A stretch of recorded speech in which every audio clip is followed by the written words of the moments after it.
ओम श्री सूर्याय नमः। आज रविवार को आप सुनिए रविवार व्रत की प्राचीन कथा। प्राचीन काल में एक राजा था और एक रानी थी। उनके पास सिपाही, घोड़े, दासियां, दास, धन दौलत सब कुछ था, सिर्फ उनकी संतान नहीं थी।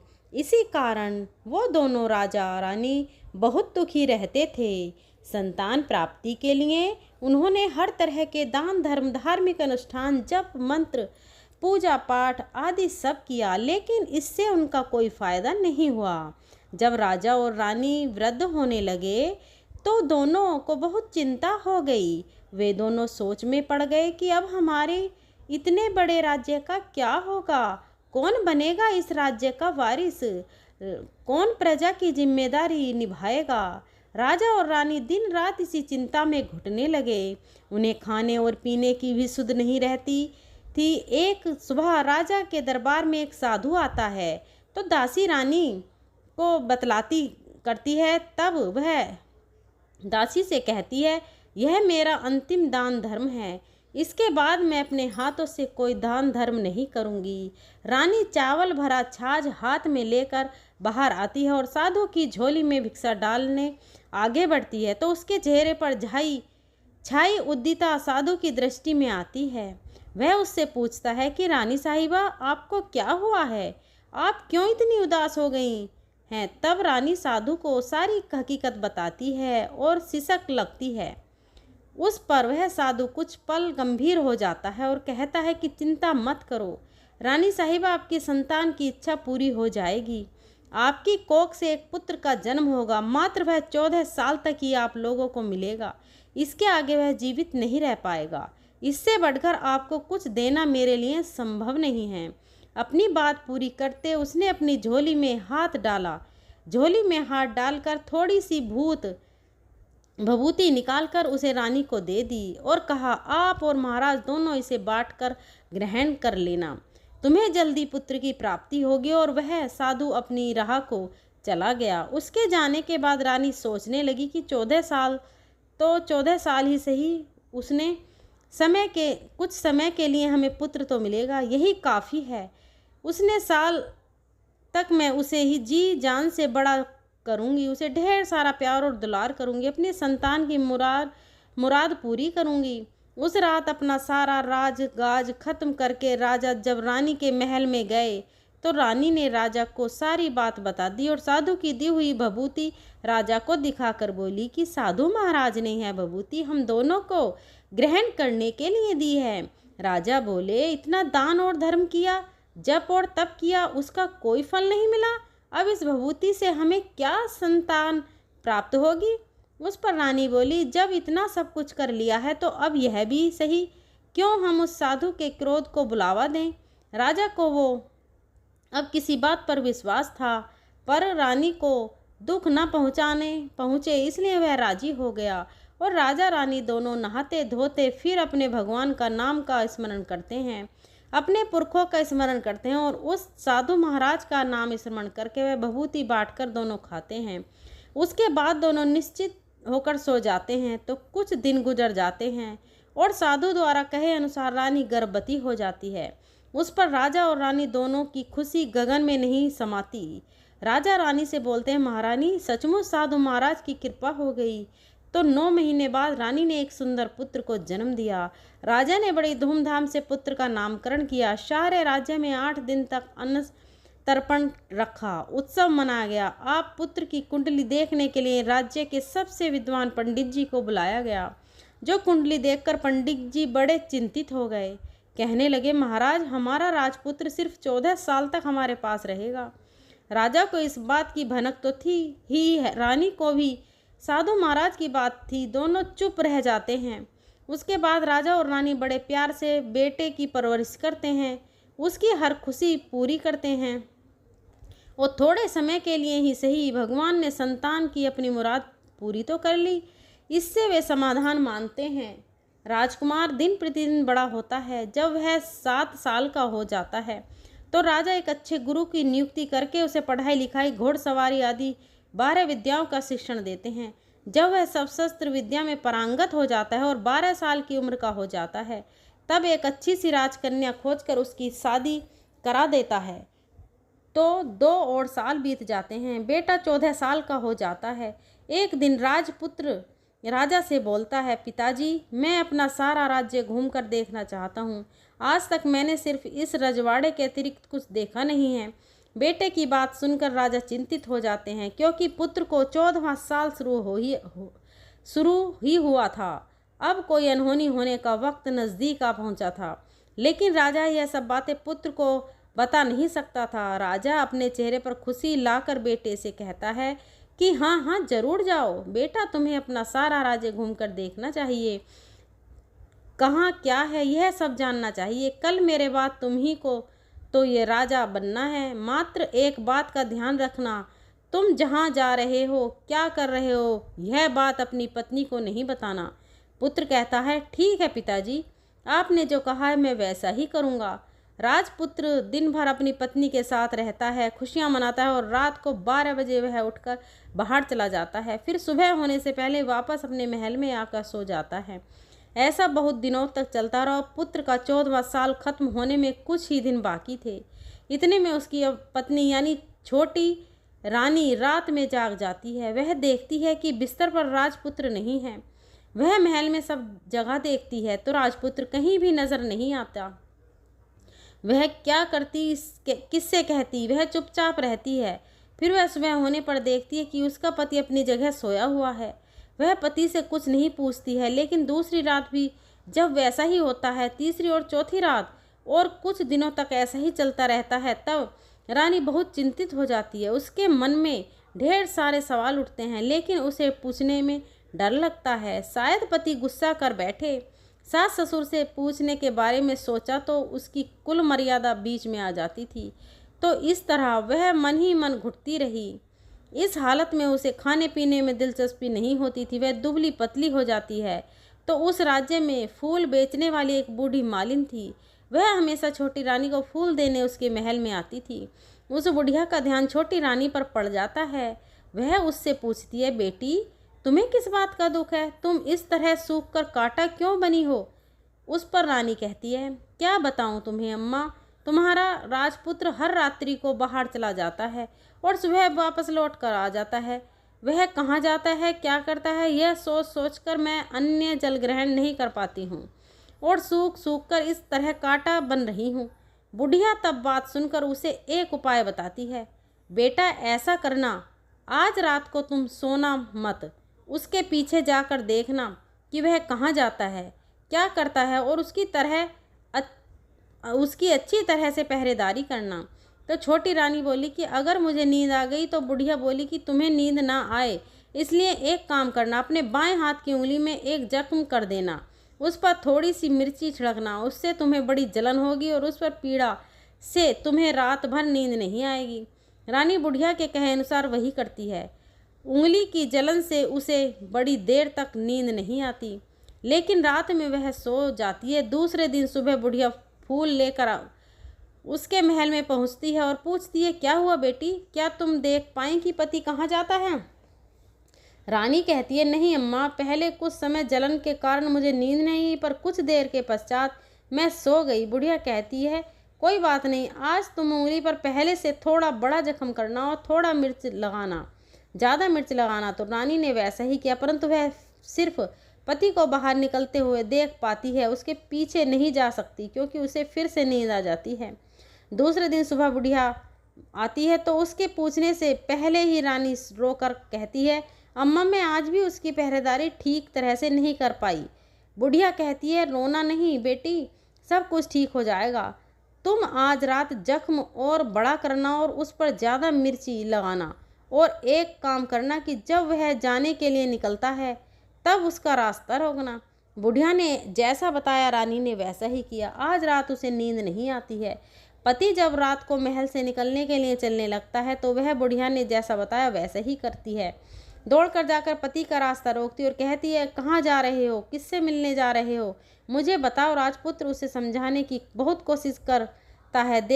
देखो अगर मैंने तुम्हें यह बता दिया तो मैं तुम्हें दोबारा नहीं मिल पाऊंगा। रानी कहती है, कोई बात नहीं, ना मिल पाओ, लेकिन आप रात के समय कहाँ जाते हो यह मुझे बता दो।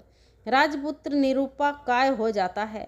पत्नी की जिद के आगे उसकी एक नहीं चल पाती। ठीक उसी समय उसका 14वां साल खत्म हो रहा होता है। 15 साल लगने वाला होता है।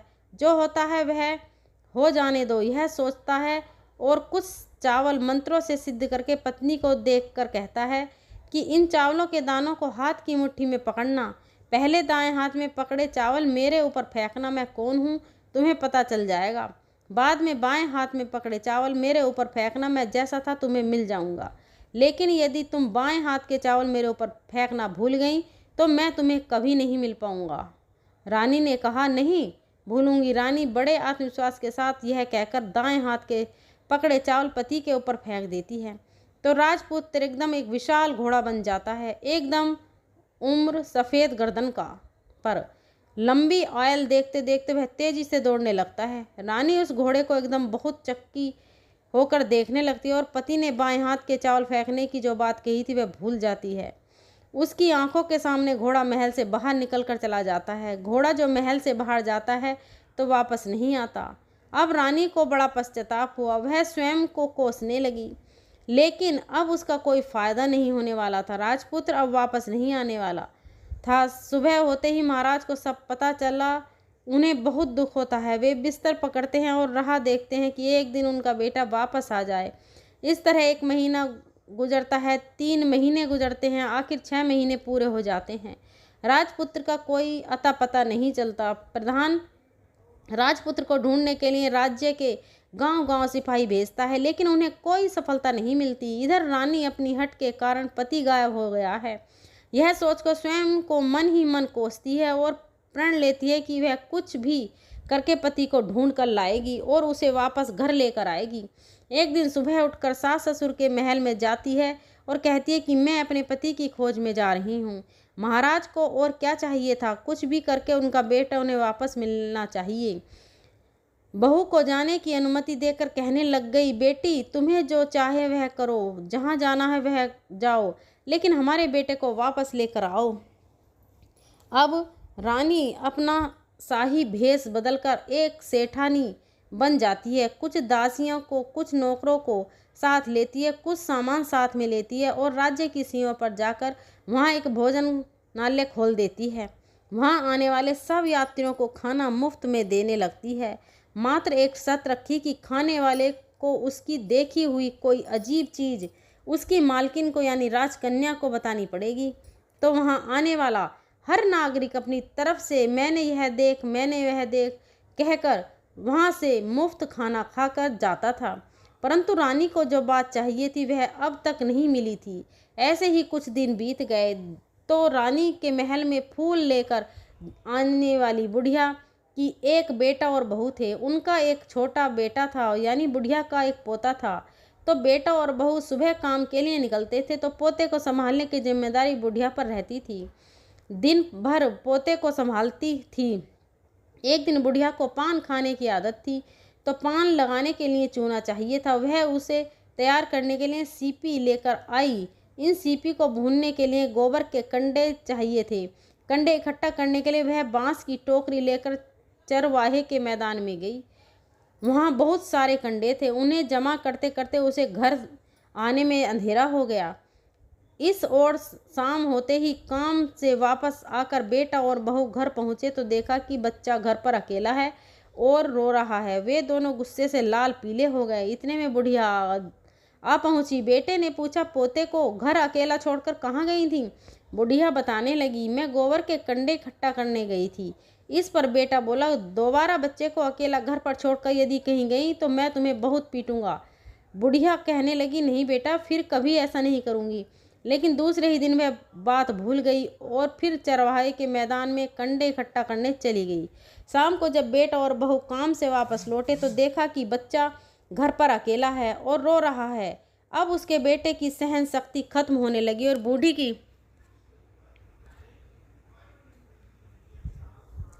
के वापस आने पर उसे घर से निकाल दिया।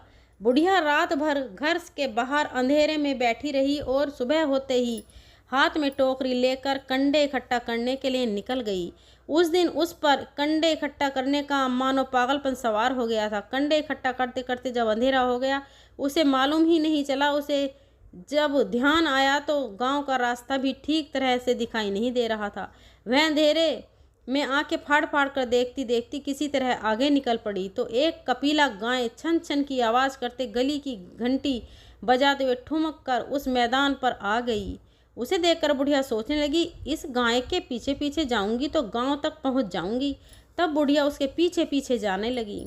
वह गाय उस मैदान से लेकर एक एक करके 6 मैदान पार करती है। आखिर में वह 7वें मैदान तक पहुंचती है तो क्या होता है कि उस मैदान पर एक बड़ा सा पत्थर है। गाय जाकर उस पत्थर पर अपना सींग मारती है। जब गाय ने सींग मारा तो वह पत्थर टूट टूट हट गया, दूर हट गया और पाताल में नीचे जाने की सीढ़ियां दिखाई देने लगीं। तब वह गाय उन सीढ़ियों से नीचे जाने लगी। बुढ़िया वह सब देख रही थी और झट से जाकर गाय की पूंछ को पकड़ लिया। वह गाय के साथ नीचे पाताल में पहुंच गई और तुरंत ही गाय की पूंछ छोड़ दी और इधर उधर देखने लगी। उसने देखा कि वहाँ दीप और दिए जलते हैं और तेज रोशनी गाय के ऊपर पड़ती है और वहाँ अद्भुत घटनाएं घटने लगती हैं। गाय के नीचे जाते ही उसके गले में अपने आप साकल पड़ गई और छम करके कोई दूध आड़ी में गाय का दूध दोने लगा। लेकिन जो भी कोई वह कर रहा था वह मात्र दिखाई नहीं दे रहा था। बुढ़िया बहुत घबरा गई, कहाँ आकर फंस गई है सोचने लगी और यहाँ वह छिपने के लिए जगह ढूंढने लगी। लेकिन उसे कहीं भी जगह नहीं मिली, हर जगह उजाला ही उजाला था। वह एक कोने में खड़ी हो गई और कुछ सामने हो रहा था उसे चुपचाप देखने लगी। उसने देखा कि वहाँ एक उम्दा सफ़ेद घोड़ा और 2 कुंड थे। उसमें से एक कुंड में उस घोड़े ने छलांग लगाई और ऊपर आ गया और उस घोड़े को अब राजपुत्र का रूप प्राप्त हो गया। उसने दूसरे कुंड के पानी में स्नान किया, वहाँ रखे नए कपड़े पहने और नज़दीक की ही एक सुंदर पलंग था उस पर जाकर बैठ गया। उसके सामने अपने आप 5 पकवानों की थाली आ गई, दूध की एक प्याली भी आ गई, पास 5 सुपारी आ गई। उसके सामने एक दिया जलता रहा और राजपुत्र ने खाना खाया, पानी पिया, 5 सुपारी खाई और बिस्तर पर लेट जाने से पहले सूर्यदेव का स्मरण करके सामने जलते हुए दिए से पूछा कि हे दिनसकर, मेरे माता पिता क्या कर रहे हैं। दिया बताने लगा, बेटे के शोक में डूबे हैं, राज कौन संभाल रहा है। तो उसने बोला कि राज्य प्रधान संभालते हैं।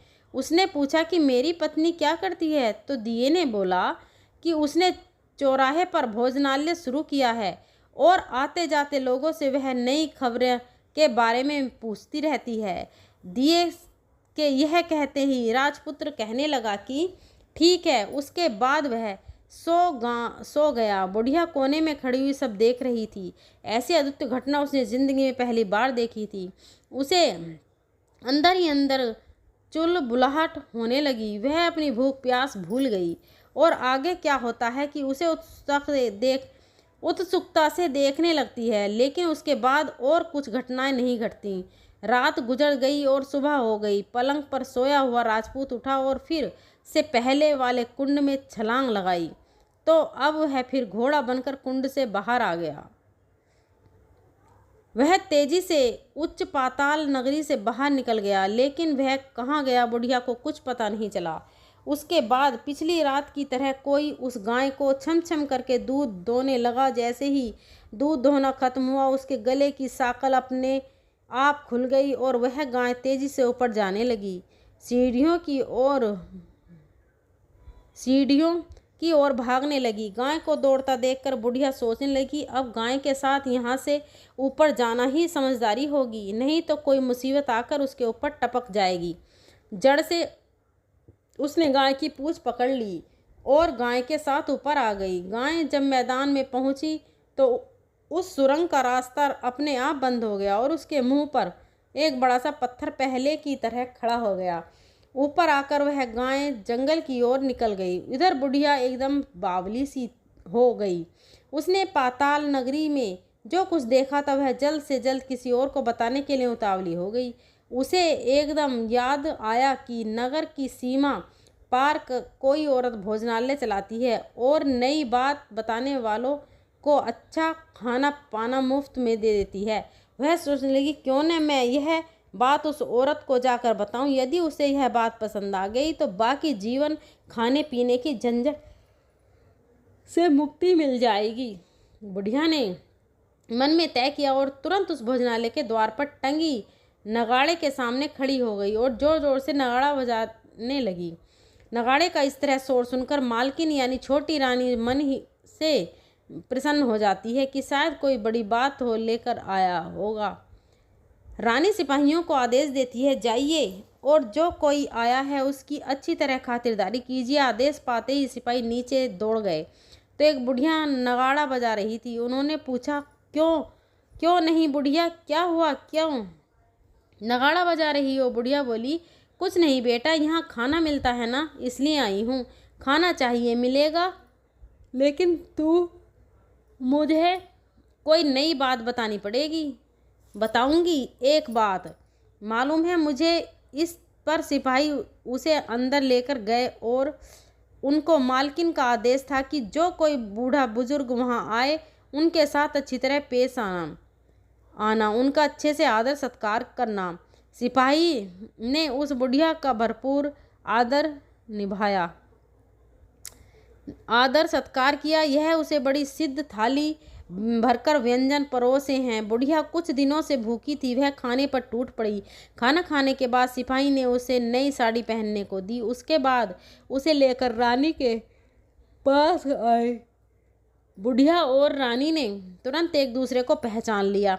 तब रानी ने बुढ़िया से कहा कि अम्मा, अब बताओ तुमने क्या नई बात देखी है? नई बातों में मैंने कोई नई बात नहीं देखी है। बुढ़िया बोली, वह तो मेरे पास खाने के पैसे नहीं थे, इसलिए मैंने झूठ कहा और नगाड़ा बजाया। रानी ने कहा, अम्मा घबराना नहीं, मैं किसी को तुम्हारा नाम नहीं बताऊंगी। फिर भी बुढ़िया ने कहा कि मेरे पास कोई नई बात नहीं है। इस पर रानी ने उसे कहा, देखो अम्मा, यदि तुमने मुझे वह नई बात नहीं बताई तो जिंदगी भर तुम्हारी देखभाल करूंगी और तुम्हें रानी माता की तरह रखूंगी। अब बुढ़िया बताने को तैयार हो गई।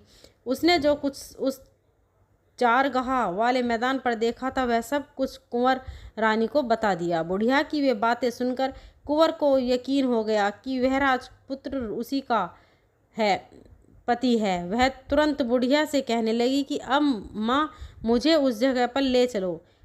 तब बुढ़िया बोली, नहीं बेटी, वह पाताल राज्य है, सांप हैं, यदि किसी ने तुम्हें देख लिया तो तुम्हारी जान खतरे में पड़ सकती है। हालांकि रानी उसकी एक भी नहीं सुनी, उसे उस जगह ले जाने के लिए हट करने लगी। आखिर में बुढ़िया उसका कहना मान लिया और कहने लगी, ठीक है, मैं तुम्हें वहाँ ले जा सकती हूँ, पर आज नहीं, कल। वहाँ जाना तो शाम को ही जाना होगा। तो दूसरे दिन दोपहर को रानी बुढ़िया के साथ उस मैदान पर गई और एक जगह छुपकर गाय के आने की राह देखने लगी।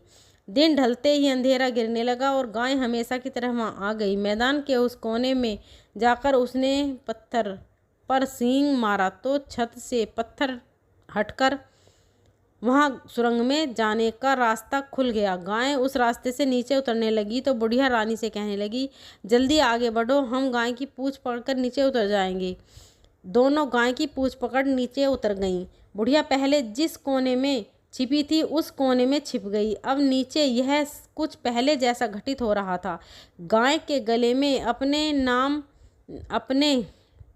आप साकल पड़ गई और कई अदृश्य रूप से उसका दूध दोने लगे। एक सफ़ेद घोड़े ने आकर एक कुंड में छलांग लगा दी।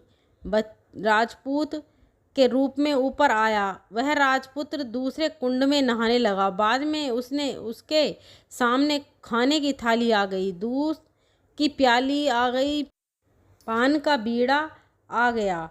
राजपुत्र सब ग्रहण करके सोने के लिए पलंग पर गया तो सोने से पहले सूर्यदेव का स्मरण करके वह दिए से पूछने लगा, दीपांकर, मेरे माता पिता क्या कर रहे हैं? तो दिया कुछ जवाब नहीं देता, बल्कि वह बुझने लगता है। तब राजपुत्र को कुछ घटित हुआ है इसका संदेह हो गया। वह उदास हो गया और जो कुछ हुआ है वह हो जाने दो, ऐसा सोचकर फिर से बिस्तर पर लेट गया। अब रानी अब रानी का संयम छूट गया। वह दौड़कर पति के पास गई और उसके पैर पकड़ने के लिए आगे बढ़ने लगी। राजपुत्र तुरंत ही पत्नी को पहचान गया। वह छत से पीछे हट गया झट से और चिल्लाने लगा, नहीं नहीं, मुझे मत छूना, सर्वनाश हो जाएगा। रानी दोनों हाथ जोड़कर पति से अपनी भूल स्वीकार करने लगी। स्वामी, मुझसे भूल हो गई। मुझे आपसे नहीं पूछना चाहिए था कि आप रात को कहाँ जाते हो। मैं अपनी भूल स्वीकार करती हूँ। मुझे मेरी भूल की सज़ा मिल गई है। अब आप घर चलो। आपके वियोग में आपके माता पिता ने बिस्तर पकड़ लिया है। आपकी प्रजा भी बहुत दुखी है। उस पर राजपुत्र कहने लगा, वही तो एक बात, तुम गलती कर बैठी हो। अब दोबारा मत करना, नहीं तो अब मैं तुम्हें जो दिख रहा हूँ वह भी नहीं दिखूंगा। रानी अब विलाप करने लगी, जोर जोर से जमीन पर सिर पटकने लगी। राजपुत्र के मन में उसके प्रति दया उत्पन्न हो गई। वह उससे कहने लगी, यदि तुम मुझे पाना चाहते हो तो तुम्हें एक काम करना होगा। काम कठिन है, लेकिन वह तुम्हें अकेले ही करना होगा। रानी ने कहा, कहो स्वामी, कितना भी कठिन काम हो मैं वह पूर्ण करूंगी। रानी कहने लगी। इस पर राजपुत्र ने उसे बताया, इस पाताल से ऊपर जाते ही तुम्हें एक घना जंगल नजर आएगा। ऐसे 6 जंगल पार करने के पश्चात तुम्हें एक 7वां जंगल मिलेगा। वह जंगल सबसे घना है। उस जंगल के बीचों बीच एक पीपल का पेड़ है। उसके आसपास की जगह पत्ते फंदे जटाएं आदि से ढक चुके हैं। वहाँ बाघ, शेर, सांप और भालू बैठते हैं।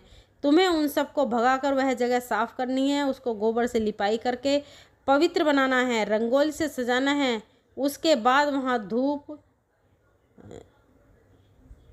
और कपूर, अगरबत्ती जलाने के फूल और कुमकुम से पेड़ की पूजा करनी है। दूध और दही से बने चावल का भोग चढ़ाना है। यह सब तुम्हें दोपहर के 12 बजे से पहले करना है। 12 बजने के समय तुम्हें उस जगह पर बैठकर सूर्य भगवान का ध्यान करना है। ठीक 12 बजे सूर्य भगवान का रथ वहाँ उतरेगा। वे सब देखकर खुश हो जाएंगे और कहेंगे कि जिस किसी ने भी यह सब किया है उसे मैं मनचाहा फल दूंगा। तो तुम सामने जाकर उसके रथ का दाहिना घोड़ा मांगना, मैं तुम्हें मिल जाऊंगा। इतनी बात कहकर राजपुत्र अपने पलंग पर सो गया और छोटी रानी भोर होने की राह देखने लगी। भोर होते ही वह बुढ़िया के साथ गाय की पूंछ पकड़कर ऊपर आ गई। ऊपर आने के बाद वह बुढ़िया से कहने लगी, अम्मा, अब मैं अकेले ही आगे जाऊंगी। तुम भोजनालय वापस चली जाओ। वह जंगल में जाकर राजपुत्र की बताई जगह ढूंढने लगी और स्वयं आरी से वह जगह साफ कर दी। बाद में राजपुत्र ने जैसा बताया वैसे ही लिपटाई करके वापस आ गई। दूसरे दिन सुबह होने से पहले उठी और जंगल में उस जगह पहुंची। वहां जाकर इत्र और गुलाब का पानी छिड़क गया। उस जगह सुगंधित धूप अगरबत्ती जलाकर उस पवित्र किया और पूजन की सामग्री वहां तैयार कर सूर्य भगवान का ध्यान करके बैठ गई। जैसे कि पति ने बताया था कि दोपहर को ठीक 12 बजे सूर्य भगवान का रथ उस पर पीपल के पेड़ पर आकर रुका है। सूर्य भगवान ने जब रथ से नीचे देखा तो सुगंधित वातावरण देखकर वे हैरान रह गए, प्रसन्न हो गए कि फिर वे बोले, जिस किसी ने यह काम किया है वह यहाँ आकर आज मुझसे कुछ भी मांगे मैं उसे दे दूंगी। रानी ने जब यह शब्द सुने तो बिना समय गवाए दौड़कर उनके सामने आ गई और उनको साष्टांग नमस्कार करके बोली, भगवान, वह मैं ही हूँ। मैंने ही यह जग साफ की है। अच्छा, तो तुम्हें जो चाहिए वह मांगो। भगवान, मुझे आपके रथ का दाहिना घोड़ा चाहिए। सूर्य भगवान बोले, नहीं नहीं, मैं तुम्हें और कुछ दे सकता हूँ, लेकिन यह घोड़ा नहीं दे सकता। मेरे रथ के 12 घोड़े हैं। तुम चाहो तो कोई और घोड़ा मांग लो, लेकिन यह दाहिना घोड़ा नहीं, वह मैं तुम्हें नहीं दे सकता। छोटी रानी ने कहा, नहीं सुनी, वह सूर्यदेव से एक बात की बात कर रहे हो, वही दाहिना घोड़ा दे दीजिए, नहीं तो मैं आपके पैरों में गिरकर अपनी जान दे दूंगी। अब सूर्यदेव धर संकट में पड़ गए। उन्होंने वचन दे दिया, अब अपने वचन से पलट भी नहीं सकते थे। ठीक है, दे दिया तुम्हें घोड़ा, सूर्यदेव ने कहा। फिर एक बात और, फिर कहीं देखो, मैंने तुम्हें घोड़ा दे तो दिया, लेकिन वह तुम्हें यहाँ नहीं मिलेगा। तुम्हें उसे पाताल में जाकर लाना है। होगा। रानी बोली, पाताल में ही क्यों, भगवान, मैं उन्हें पाने के लिए कहीं भी जा सकती हूँ। रानी का को वचन देकर सूर्यदेव अपने मार्ग में चले गए और इधर रानी जंगल से अपने भोजनालय में आ गई। फिर वह बुढ़िया को लेकर उस मैदान पर गई और जल्दी ही शाम हो गई। शाम होते ही वह गाय आ गई और उसने सींग मारकर सुरंग का पत्थर हटाया और नीचे उतरने लगी। रानी और बुढ़िया जल्दी जल्दी उसकी पूंछ पकड़कर नीचे उतर गईं। नीचे पाताल में सब घटनाएं पहले की तरह ही घटने लगीं। घोड़े का एक कुंड में नहाकर राजपुत्र बनना, नहाकर धोकर पलंग पर जाकर बैठना, तो उसे खाने के थाली, दूध की प्याली आना पान का बीड़ा आना। लेकिन आज नई बात घटी। आज दो दो थाली, 2 दूध की प्याली और 2 पान के पत्ते बीड़े उसके सामने आए। वह कुछ नहीं बोली। उसने अपने हिस्से की थाली रखकर दूध पीकर और पान का बीड़ा चबाकर वह सोने चला गया और हमेशा की तरह दिए से पूछने लगा, दिए दीपक कर, मेरे माता पिता क्या करते हैं? दिए ने बताया, हे महाराज बताया, दोनों तुम्हें शोक में मरने की स्थिति में पहुंच गए हैं। ऐसा झट से उसकी आंखों में आंसू टपकने लगे। फिर वह पूछने लगी, दीपंकर, मेरा राज्य कौन चला रहा है? तुम्हारा राज्य प्रधान चला रहा है और वह सब कुछ हड़प चुका है। वह प्रजा पर बहुत अत्याचार कर रहा है। यह सुनकर राजपुत्र को बहुत गुस्सा आया। वह गुस्से से अपनी मुट्ठी भेजने लगा। अब वह पूछने लगा कि दीपंकर, मेरी पत्नी क्या कर रही है? अब दिया कुछ नहीं बोला और चुप रहा। अब रानी का संयम जवाब दे गया। वह दौड़कर पति के गले लग गई। अब मैं तुम्हें मिल गया, राजपुत्र ने कहा। सच कहते हैं, अब आप फिर से घोड़ा तो नहीं बनोगे? न, दोबारा घोड़ा नहीं बनूंगा। तुमने जो इतने सारे कष्ट उठाए मुझे पाने के लिए, इसलिए सूर्यदेव ने मुझे सदा के लिए घोड़े के जन्म से मुक्त कर दिया है, राजपुत्र ने बड़े प्यार से कहा और उसे गले लगाया। उसके आंसू पोंछे और कुछ देर के पश्चात सुबह हो गई तो गाय की श्रृंखला टूटकर वह ऊपर भूलोक जाने लगी। रानी, राजपुत्र और बुढ़िया उसकी पूंछ पकड़कर ऊपर आ गए। ऊपर आने पर वे सीधे भोजनालय में पहुंचे। वहां का सब सामान लोगों में बांट दिया और उसको ताला लगाकर अपने राज्य में लौट आए। राजपुत्र वापस आता है और उसके तेवर देखकर प्रधान घबरा जाता है। राजपुत्र ने उसे बंदी बनाकर कैद खाने में डाल दिया और राज्य की बागडोर अपने हाथ में ले ली। उसके बाद वह अपने माता पिता को मिलने उसके महल में गया। तब राजपुत्र क्या देखता है कि उसके माता पिता उसके शोक में अस्थिपंजर बने हुए हैं। पुत्र को वापस आया देखकर मरणासन राजा रानी की आंखों से टप टप आंसू बहने लगे। इन दोनों ने पुत्र को गले लगा लिया, उसे प्यार से सहला और इतना होने के बाद उनकी सेहत में एकदम सुधार आने लगा। वे अब बिस्तर से उठकर बैठ गए हैं, पुत्र को आशीर्वाद देने लगे हैं। राजपुत्र के जाने की खबर तुरंत ही राज्य में फैल गई। प्रजा खुशी से फूली नहीं समाई। प्रजा जन राजमहल के सामने इकट्ठा हो गई। राजपुत्र ने उन्हें धर्म दर्शन दिए और आज से उन्हें कोई दुख नहीं पहुंचेगा, ऐसा वचन भी दे दिया। अब राजा अपने पुत्र का अभिषेक करके उसे सिंहासन पर बिठाता है और बहू को महारानी का दर्जा देता है और स्वयं अपनी पत्नी के साथ ईश्वर स्मरण करते हुए खुशी से दिन बिताता है। महाराज बना राजपुत्र अच्छी तरह से राज्य चलाने लगा और अपनी पत्नी के साथ सुख शांति में जीवन व्यतीत करने लगा। उस बुढ़िया को रानी ने अपने ही पास रख लिया और उसकी अच्छी तरह से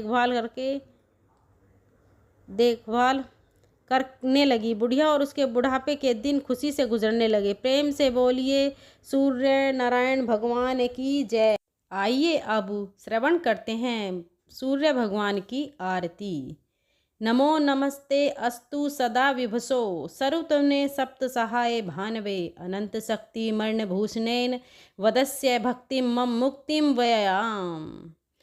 जय कश्यप नंदन ओम जय अदिति नंदन त्रिभुवंती मुरनिकंदन भक्त हृदय चंदन जय कश्यप नंदन सप्त अश्वरथ राजित एक चक्रधारी दुखहारी सुखकारी मानस मलहारी जय कश्यप नंदन सुर मुनि भूसुर वंदित विमल विभवशाली अघ दल दलन दिवाकर दिव्य किरण माली जय कश्यप नंदन सकल सुकर्म प्रसूता सविता शुभकारी विश्व विलोचन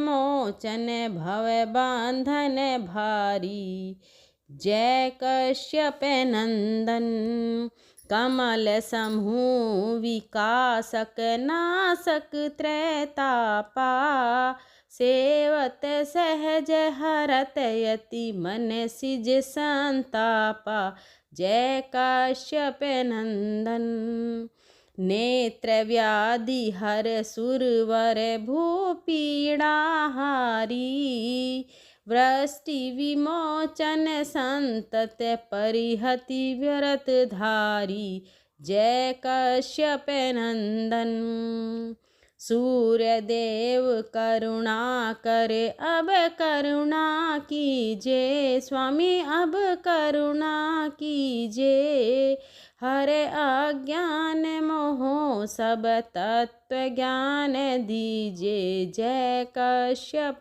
नंदन ओम जय कश्यप नंदन ओम जय अदिति नंदन त्रिभुवंती मरनिकंदन भक्त हृदय चंदन जय कश्यप नंदन। बोलिए सूर्य भगवान की जय। अगर आपको मेरी वीडियो पसंद आई हो तो वीडियो को लाइक करें और अपनी फ्रेंड फैमिली में शेयर करें। मेरे बोलने में अगर कोई गलती हुई हो तो मैं हाथ जोड़कर माफ़ी चाहती हूँ। मिलते हैं अगली वीडियो के साथ, तब तक के लिए धन्यवाद।